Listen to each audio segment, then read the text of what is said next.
I want to share with you today a story about the meaning of life. Take your chair, please, and sit here. Excellent. No, closer, much closer. Much closer.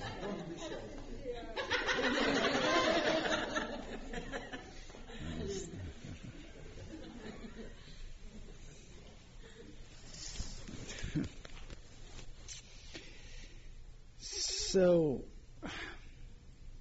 this is a very brave generation. And many brave people dare to reconsider meaning of life, which is a very painful and challenging thing.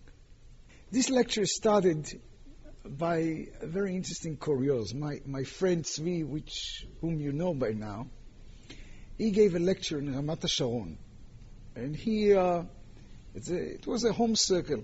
So he said, I'd like to talk tonight about the meaning of life. So I asked the people, what do you think about the meaning of life? I'd like to rig around. Nobody said anything. So I approached the one just sitting beside him and said, maybe you can tell me your opinion, so I can refer to. So he was confused and says, I'm sorry, I didn't know that this is a topic for tonight, so I didn't prepare. A person 50 years old didn't prepare yet for the meaning of life because he did not know that this was a topic for tonight. Frightening. I'm a chess player, and I have many pubs from chess. So, listen to that. Just imagine I'll take a genius and I'll teach him all the rules of chess. How to move the bishop, the knight, the rook, etc. And he would have a head like a computer. And he's genius, with fantastic imagination. He knows all the rules. One thing I don't tell him, the purpose of the game. Could he do one good move? That's the way sometimes our life looks like. We can know the rules, we are genius, we just don't know the purpose of the game. Some people think that the meaning of life can wait for the end of their life. But I have to do the move now. And if I don't know the purpose of the game, I'm doing a mistake now. So I wanted to evoke people to care and to want, to strive for the meaning of life. So I made up a story. In the story, there are many components, many parts. And many of them refer to real people, while I'll combine them in a fiction to one story. But behind them, there are real people.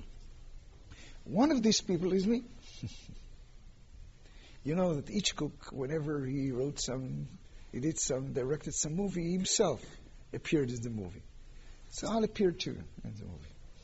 So I'd like you to look with me at a person. His name is Michael Berko. Michael is a very rich person in Los Angeles. Why Los Angeles? Because I'd say that this was my first spark for tshuva. So I located him in Los Angeles. He has unbelievable franchise, thousands of restaurants like Burger Ranch all over North America. But he ran it in a very special way. Usually you get just a small percentage, but you don't take risk. But he wanted to own the whole chain. How could he do it? He found a partner that invest 49%. And you invest 51%. You take a loan from a local branch from a national bank, and the company guarantees for this loan. At the beginning, the company even pays for the loan until the branch stabilizes, and then the branch is able to pay the loan.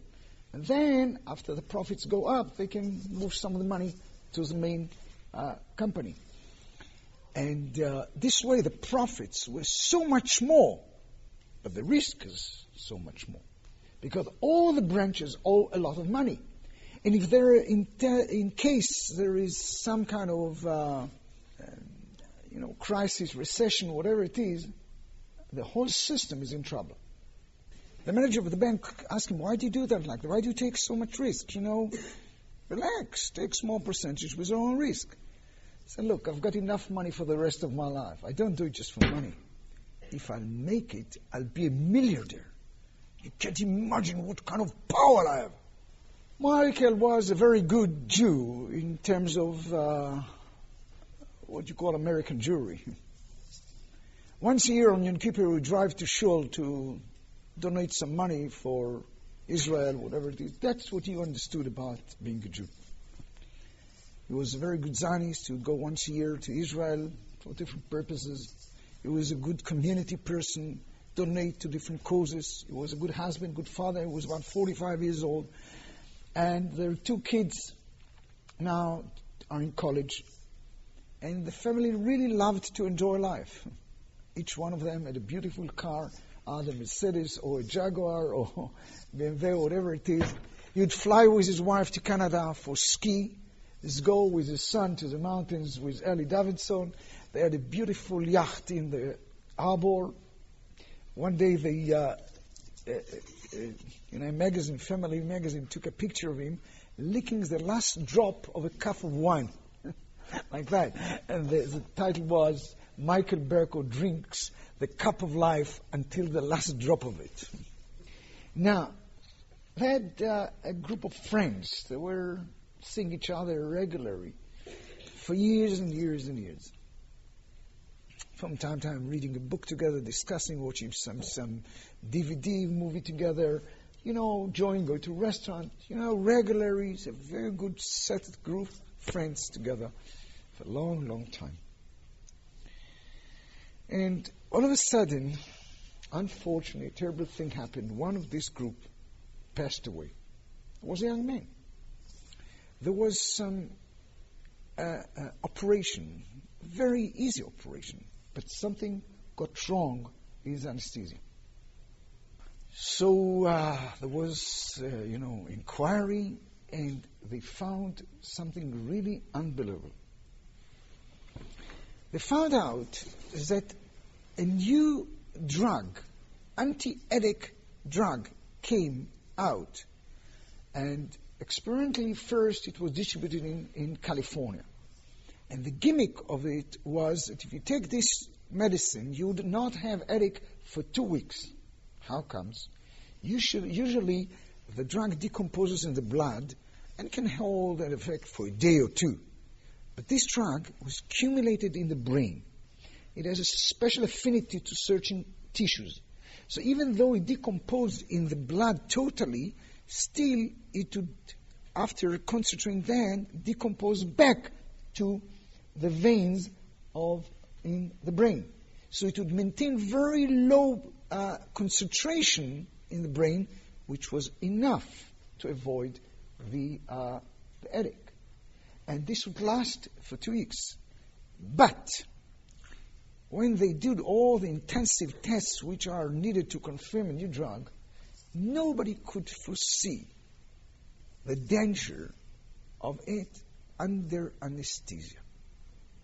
And it seems that once you are under anesthesia, you breathe some material, compounds. It goes to the brain. And these compounds, made a special chemical compound with this drug, which was lethal. Nobody could foresee it. And of course, they announced that it's totally forbidden. And they would say that even if someone dares to use it, he should not have an operation even within 3 weeks of taking the drug. In the hospitals, they started using tests, blood tests, before the operation to see if there are some remnants of this drug. But this would work only if the person took the drug 2 days before the operation. Still, you could see remnants. But if you take 3 days before the operation, it's only the brain. You see nothing in the bloodstream. So, therefore, they had to warn the public seriously. Now, our group was quite shocked. And they started getting interested in death. There were a series of books on clinical death, and they got more and more interested in that. And then they wanted to move to the next step. Could they make contacts with deceased people? Well, they heard there are ways, but Michael says, no, I don't want it. I heard it's possible, but it's too dangerous. I don't want it. And besides, I'm not so curious to know what's going on there. I have patience. After 120 years, I'll come and I'll see. But I'd really want to be there for half an hour for totally another purpose. Not to see what's going on there, but from there to look on our life. If I would be able to look on my life as an external person, as a tourist, I'm sure my life would change. But unfortunately, only very righteous people were able to go both ways. Usually they sell ticket only one way. So Michael has to give up his dream to be a tourist for the moment. After this terrible event, one of the group was an insurance agent. He approached Michael and said, look, you see, nobody knows what might happen. Do you have life insurance? He says, yes. How much? He told him. Well, that's good just for the family. What about the business? Why my business needs life insurance? Of course it does. You run this business like an acrobat, moving the money from here, and stabilization is so difficult. It's all the time on the verge. If something happens to you, nobody's able to take care of it. And the bank might get sick of it and forced to sell. And once you're forced to sell, you might lose 30 and 40%. Now, you took everything on 50% mortgage, even though you made a tremendous profit. But if you lose 30, 40%, it's actually 60 to 80% of all your money. And even though you made a lot of money, still so much in debt, you might get bankrupt on one day. So what do you suggest? I suggest you calculate how much is needed to stabilize the system. So if something happens to you, the insurance would cover this and would stabilize the system. So Michael started doing very serious evaluation, and he came to the unbelievable amount of $100 million is needed to totally stabilize the system. And he decided to make life insurance for $100 million. Wow. Our agent made the deal of his life, The management of the insurance company came with a special flight from New York, and they made a special contract with him. Our agent now got a part-time job just to take care of his life. You drive him home every day, just in case, he's too much mind absent, so he doesn't think. Absent-minded.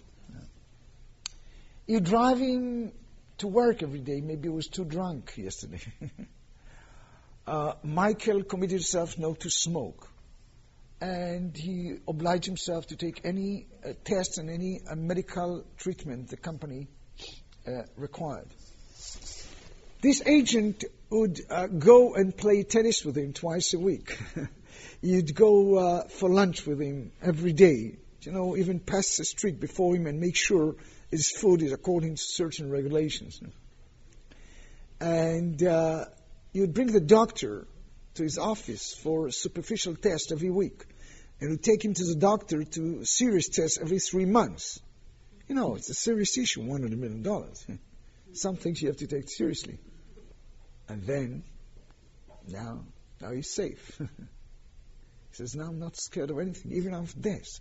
I made my empire. You are not scared of death. Is it so? There was a big gathering there, up there.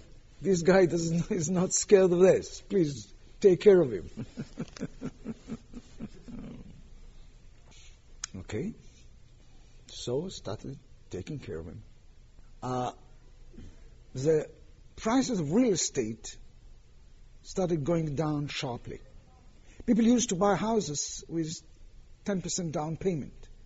And once the prices went down by 30%, the guy is stuck with a mortgage of 90%, while the whole value is already 70%.